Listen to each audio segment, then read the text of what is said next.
Connective tissue.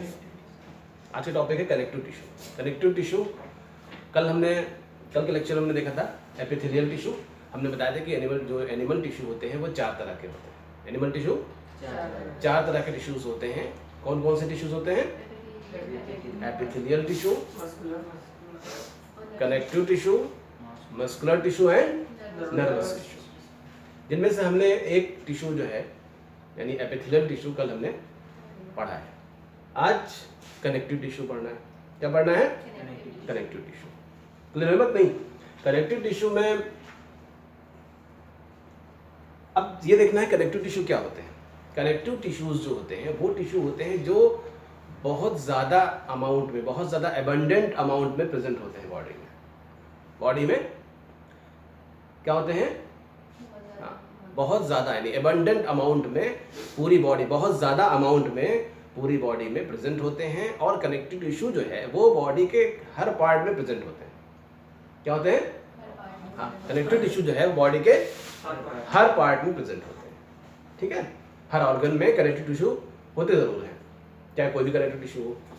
ठीक है, तो कनेक्टिव टिश्यू जो है वो बॉडी के हर पार्ट में प्रेजेंट होते हैं और मोस्ट एबंडेंटली जो है वो क्या होते हैं, पूरे जो है पूरे बॉडी में वो डिस्ट्रीब्यूट रहते हैं, बहुत ज़्यादा अमाउंट में पाए जाते हैं। नाम से पता चल रहा है कनेक्टिव टिश्यू। कनेक्ट माने होता है जोड़ना। कनेक्ट माने क्या होता है? जोड़ना।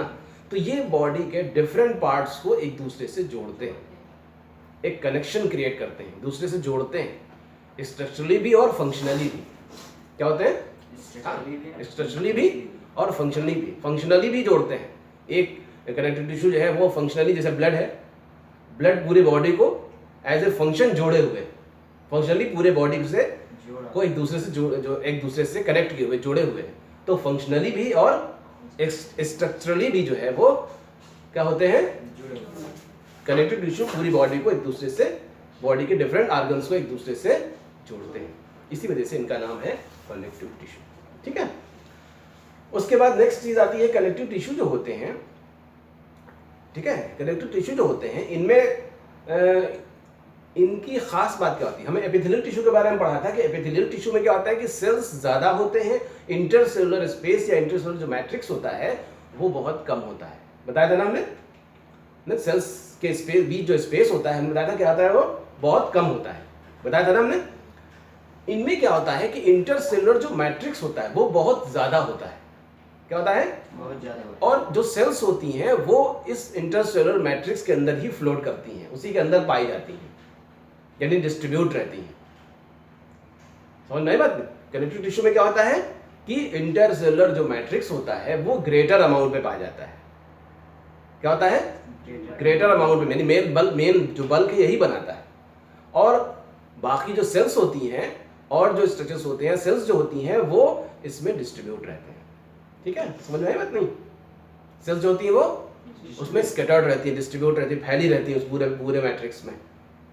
जबकि एपिथेलियल सेल में क्या है कि सेल्स लेयर्स में पाई जा रही थी, सेल्स के बीच स्पेस बहुत कम था, इंटरसेलुलर मैट्रिक्स बिल्कुल ना के बराबर था, बहुत कम था, है नहीं। यहाँ हम क्या बता रहे हैं कि कनेक्टिव टिश्यू के जो सेल्स होती है, सेल्स का जो है वो इंटरसेलुलर स्पेस या इंटरसेलुलर जो मैट्रिक्स होता है, जिसको ग्राउंड सब्सटेंस कहते हैं, उसमें वो डिस्ट्रीब्यूट रहती है। क्लियर हो बात? नहीं, ये होते हैं कनेक्टिव टिश्यू। अब कनेक्टिव टिश्यू हमको कैसे क्लासिफाई करते हैं, कितने तरह के होते हैं? तो कनेक्टिव टिश्यू जो है वो मोस्टली 2 तरह के हैं। एक तो जनरल कनेक्टिव टिश्यू और एक स्पेशलाइज्ड कनेक्टिव टिश्यू। क्या है? जनरल कनेक्टिव टिश्यू और स्पेशलाइज्ड कनेक्टिव टिश्यू। कुछ तो जनरल कनेक्टिव टिश्यू होते हैं और कुछ स्पेशलाइज्ड कनेक्टिव टिश्यू होते हैं। जनरल कनेक्टिव टिश्यू जो होते हैं वो 2 तरह के होते हैं, लूज कनेक्टिव टिश्यू और डेंस कनेक्टिव टिश्यू। ठीक है, लूज कनेक्टिव टिश्यू और डेंस कनेक्टिव टिश्यू। और फिर लूज कनेक्टिव टिश्यू जो है वो भी फिर आगे 2 तरह के होते हैं, एक एरियोलर कनेक्टिव टिश्यू और दूसरे एडिपोज कनेक्टिव टिश्यू। ठीक है, इसी तरह से जो डेंस कनेक्टिव टिश्यू होते हैं वो भी 2 तरह के होते हैं, एक डेंस रेगुलर कनेक्टिव टिश्यू और डेंस इररेगुलर कनेक्टिव टिश्यू। ठीक है, dense regular and dense irregular connective tissue. ये बात समझ में आई नहीं आई? उसके बाद फिर नेक्स्ट जो स्पेशलाइज्ड कनेक्टिव टिश्यू जो होते हैं वो क्या होते हैं, वो जो है उसमें जो है क्या आते हैं, ब्लड आता है, कार्टिलेज आती हैं और बोन्स आती हैं। ये सारे के सारे कनेक्टिव टिश्यू हैं। हम देख रहे हैं इनको, इनके नाम से पता चल रहा है क्या, ये बॉडी को पूरी बॉडी के डिफरेंट पार्ट्स को एक दूसरे से कनेक्ट करते हैं। इसी वजह से इन टिश्यूज का नाम जो है वो कनेक्टिव टिश्यू। क्लियर हुई बात नहीं? कनेक्टिव टिश्यू हमने अभी क्लासिफिकेशन बताया, ठीक है। उसमें सबसे पहले है जनरल कनेक्टिव टिश्यू, और जनरल कनेक्टिव टिश्यू में हमने बताया कि दो तरह के टिश्यू होते हैं, एरियोलर टिश्यू और मतलब एरियोलर टिश्यू और एडिपोज टिश्यू, ठीक है। मतलब loose connective tissue and dense connective tissue. Loose जो होते हैं वो दो तरह के होते हैं, लूज कनेक्टिव टिश्यू जो होते हैं फिर वो दो तरह के होते हैं। कौन कौन से? एक एरियोलर टिश्यू और दूसरे एडिपोज टिश्यू। और फिर उसके बाद जो डेंस कनेक्टिव टिश्यू होते हैं वो भी दो तरह के होते हैं, एक डेंस रेगुलर और एक डेंस इररेगुलर, ठीक है। अब ये फिगर सामने सब बने हुए हैं। सबसे पहले हम देखते हैं ये जो कनेक्टिव टिश्यू है, ठीक है। इन जनरल हम कनेक्टिव टिश्यू अगर हम की बात करें, इन जनरल हम जनरल कनेक्टिव टिश्यू की बात करें, उसमें क्या क्या होता है। तो जनरल कनेक्टिव टिश्यू जो होता है उसमें तीन चीजें होती हैं। कितनी चीजें होती हैं? तीन चीजें याद रखिए। एक जनरल कनेक्टिव टिश्यू में तीन चीजें होती हैं। क्या? एक सेल्स, क्या होती है? सेल्स। दूसरे फाइबर्स, और तीसरी जो चीज होती है वो होती है ग्राउंड सब्सटेंस। क्या होता है? Ground substance. तीन चीजें होती हैं, cells, fibres and ground substance. Cells, fibres and ground substance. Clear हो बात नहीं? अब सेल्स कौन कौन सी होती हैं तो हम देख रहे हैं सेल्स कई तरह की होती हैं। एक फाइब्रोब्लास्ट जो फाइबर्स का सिक्रेशन करती हैं, collagen fibres, elastin fibres and reticular fibres. तीन तरह के फाइबर्स का सिक्रेशन फाइब्रोब्लास्ट करती हैं। उसके बाद होती हैं दूसरे टाइप की जो सेल्स हैं वो हैं मेसेनकाइमल सेल्स। मेसेनकाइमल सेल्स वो सेल्स होती हैं जो एम्ब्रियोनिक मेसेनकाइम पार्ट बनाती हैं, और वहीं की कुछ परसिस्टेंट सेल्स होती हैं जो परसिस्टेंट जो सेल्स होती हैं जो किसी तरह की भी सेल्स में मॉडिफाई हो सकती हैं जैसी ज़रूरत होती है। उसके बाद फिर दूसरी हैं पिगमेंटेड सेल्स। पिगमेंटेड सेल्स में पिगमेंट्स पाया जाता है, ये मोस्टली स्किन में और जो है आयरिस और कोरोइड ऑफ द आई में प्रेजेंट होती है। इनमें पिगमेंट पाया जाता है जो पर्टिकुलर कलर उस पार्ट को प्रोवाइड करती हैं। उसके बाद फिर होता है दूसरी जो है फैट सेल्स होती हैं। फैट सेल्स वो सेल्स होती हैं जिनके अंदर फैट का स्टोरेज होता है, इनको हम एडिपोसाइट्स कहते हैं। ये एडिपोज टिश्यूज में पाई जाती हैं, ठीक है। उसके बाद फिर नेक्स्ट जो सेल्स होती हैं जो पाई जाती हैं वो हम देख रहे हैं कौन सी हैं? मास्ट सेल्स हैं।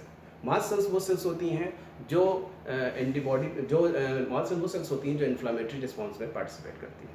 जैसे कि जब इन्फ्लामेशन होता है, कोई एलर्जिक रिएक्शन होती है, हिस्टामिन रिलीज करती हैं, तो इस तरह से वो इसमें पार्टिसिपेट करती हैं। फिर होती है माइक्रोफेजेस। माइक्रोफेजेस वो सेल्स होती हैं जो फैगोसाइटोसिस करती हैं। फॉरेन बैक्टीरिया, फॉरेन जो एंटीजन है उसको ये फॉरेन बैक्टीरिया वगैरह को ये इंगल्फ कर लेती हैं माइक्रोफेजेस। उसके बाद फिर नेक्स्ट होती हैं लिम्फोसाइट्स। लिम्फोसाइट्स जो होती हैं ये दो तरह की होती हैं, बी एंड टी लिम्फोसाइट्स। ये भी एंटीबॉडी प्रोडक्शन करती हैं, कोई एंटीजन बॉडी में आता है तो उसको ये डिस्ट्रॉय करती हैं। उसके बाद फिर प्लाज्मा सेल्स होती हैं। प्लाज्मा सेल्स जो है वो मॉडिफाइड बी लिम्फोसाइट्स हैं। जब लिम्फोसाइट्स में पावर ऑफ डिवीजन खत्म हो जाता है तो ये उसमें मॉडिफाई हो जाती है। फाइबर्स, तो फाइबर्स तीन तरह के हैं। कितने तरह के हैं? फाइबर्स तीन तरह के हैं। फाइबर्स हमें दिख रहे हैं। एक तो कोलेजन फाइबर्स, दूसरी कौन है? कोलेजन फाइबर्स, जो बंडल्स में पाए जाते हैं। कैसे पाए जाते हैं? बंडल्स में पाए जाते हैं और कोलेजन प्रोटीन के बने हुए होते हैं। किसके प्रोटीन के बने हैं? कोलेजन प्रोटीन के बने हुए होते हैं, ठीक है। एक तो हो गए कोलेजन फाइबर्स जो कि बंडल्स में पाए जाते हैं, ठीक है। किसमें पाए जाते हैं? बंडल्स पाए जाते हैं और कोलेजन प्रोटीन के बने हुए होते हैं, ठीक है। समझ आई बात नहीं? इनका जो डायमीटर होता है 20 से 200 जो है नैनोमीटर के करीब होता है, ठीक है। उसके बाद दूसरे जो फाइबर्स है वो इलास्टिन फाइबर्स है, इलास्टिक फाइबर्स है, जो इलास्टिन प्रोटीन के बने होते हैं। किसके बने होते हैं? इलास्टिन प्रोटीन के बने होते हैं। ये सिंगल पाए जाते हैं और जो है ये ब्रांच्ड होते हैं। कैसे होते हैं? ब्रांच्ड होते हैं। समझ में आई बात नहीं? ये सिंगल पाए जाते हैं और ब्रांच्ड होते हैं। तीसरी तरह के जो फाइबर्स हैं जो देख रहे हैं ग्रीन कलर से हमने बनाए हैं, ये रेटिकुलर फाइबर्स हैं। क्या है? रेटिकुलर फाइबर एक तरह के कोलेजन फाइबर्स होते हैं, एक तरह के कोलेजन फाइबर्स होते हैं जो आपस में एक दूसरे से के साथ नेटवर्क बनाते हैं। और ये खास तौर से ऐसी जगह पर जो है नेटवर्क जो है खास स्ट्रक्चर जो है बनाते हैं जहाँ पर लिम्फॉइड ऑर्गन जैसे स्प्लीन होता है या जो है जैसे स्प्लीन होता है या और भी जैसे बोन मैरो होता है, इन जगहों पर ये स्पेशलाइज स्ट्रक्चर बनाते हैं, स्पेशल जो है वो नेटवर्क बनाते हैं। क्लियर है बात नहीं? तो स्प्लीन, बोन मैरो में ये जो है ये रेटिकुलर फाइबर्स एक नेटवर्क बनाते हैं। समझ में आई बात नहीं? ये 3 तरह के फाइबर्स हो गए। उसके बाद फिर ग्राउंड सब्सटेंस होता है। सर ग्राउंड सब्सटेंस जो है इसमें कुछ स्पेशल सेल्स होती हैं जो ग्राउंड सब्सटेंस को रिलीज करती हैं, ठीक है। वो ग्राउंड सब्सटेंस किस चीज का बना हुआ होता है?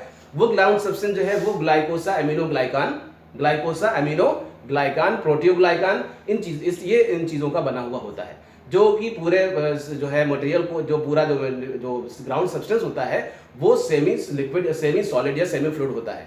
क्लियर बात नहीं? सेमी सॉलिड या सेमी फ्लूइड होता है। तो ये जनरल कनेक्टिव टिश्यू की बात हो गई। तो ये जनरल कनेक्टिव, जो एरियलर कनेक्टिव टिश्यू है, उनमें जो एरियलर कनेक्टिव टिश्यू होते हैं वो इसी टाइप के होते हैं। कहाँ पाए जाते हैं? ये हमारे स्किन के नीचे पाए जाते हैं। कहाँ पाए जाते हैं? स्किन के नीचे पाए जाते हैं, यानी अंडर स्किन, ठीक है, जिसको सुपरफिशियल जो है फेशिया कहते हैं, उसमें ये पाए जाते हैं। कहाँ पाए जाते हैं? सुपरफिशियल फेशिया कहते हैं, उसमें ये पाए जाते हैं। क्लियर है नहीं? उसके बाद फिर ये जो दूसरे हमें देख रहे हैं एडिपोज टिश्यू। एडिपोज टिश्यू में क्या होता है? कुछ सेल्स होती हैं जो फैट का स्टोर करती हैं। क्या करती हैं? फैट। यानी हम जैसे खाना खाते हैं, जो भी फूड लेते हैं अंदर, तो जो हमारे हमारी जो एनर्जी में यूज होती है, जो एक्स्ट्रा फूड होता है वो फैट के फॉर्म में या ग्लाइकोजन के फॉर्म में वो स्टोर होता है, ठीक है। तो इन सेल्स में हमारा फूड जो है, जो एक्स्ट्रा फूड होता है वो फैट के फॉर्म में स्टोर होता है। इन सेल्स को हम कहते हैं एडिपोसाइट्स। क्या कहते हैं? एडिपोसाइट्स कहते हैं। इनमें ये फूड जो है वो स्टोर होता है। फूड इतना, यानी फैट स्टोर होता है, वो फैट इतना पूरा फैट वो सेल को जो है वो घेर लेता है, पूरे सेल का पार्ट को घेर लेता है कि न्यूक्लियस देख रहे हैं बिल्कुल किनारे की तरफ चला गया। तो इनकी सेल्स बिल्कुल रिंग जैसी दिखती हैं। कैसे दिखती हैं? रिंग जैसी। समझ नहीं? तो रिंग जैसा स्ट्रक्चर बन जाता है सेल्स का, क्योंकि इनमें ज्यादा पार्ट जो है वो फैट स्टोर रहता है। ये भी कहाँ पाई जाती है? ये भी हमारे स्किन के अंडर स्किन के बिलो द स्किन जो है, ये जो है सबक्यूटेनियस फैट की जो लेयर होती है वो हमारी इसी की बनी हुई होती है, एडिपोज टिश्यू की। क्लियर हो गई बात नहीं? उसके बाद फिर नेक्स्ट जो कनेक्टिव टिश्यू है वो है कौन से? Dense connective tissue. कौन से? Dense connective tissue. Dense connective tissue दो तरह के हैं, एक डेंस रेगुलर और एक डेंस इर्रेगुलर। डेंस रेगुलर जो कनेक्टिव टिश्यू होते हैं उसमें जो फाइबर्स होते हैं, कोलेजन फाइबर्स होते हैं, वो एक रोज में, एक रेगुलर अरेंजमेंट में, यानी रोज में अरेंज होते हैं, और इनके बीच बीच में फाइब्रोब्लास्ट पाई जाती है। क्या होती है? यानी ये जो इसमें जो कोलेजन फाइबर्स या फाइबर्स जो होते हैं वो एक रोज में अरेंज होते हैं, यानी रेगुलर इनका अरेंजमेंट होता है। उनके बीच बीच में ये फाइब्रोब्लास्ट पाए जाते हैं, ठीक है। इन समझ में आई बात नहीं? ये इस तरह के टिश्यू कहाँ पाए जाते हैं? जो डेंस रेगुलर टिश्यू कहाँ पाए जाते हैं? ये जो है टेंडन्स में पाए जाते हैं और लिगामेंट्स में पाए जाते हैं। टेंडन्स क्या चीज होती है? टेंडन्स वो स्ट्रक्चर होते हैं जो मसल्स को बोन से जोड़ते हैं। टेंडन्स क्या होते हैं? टेंडन्स वो स्ट्रक्चर होते हैं जो मसल्स को बोन से जोड़ते हैं। दूसरे जो है लिगामेंट्स में पाए जाते हैं। ये लिगामेंट्स क्या होते हैं? जो बोन को बोन से जोड़ते हैं।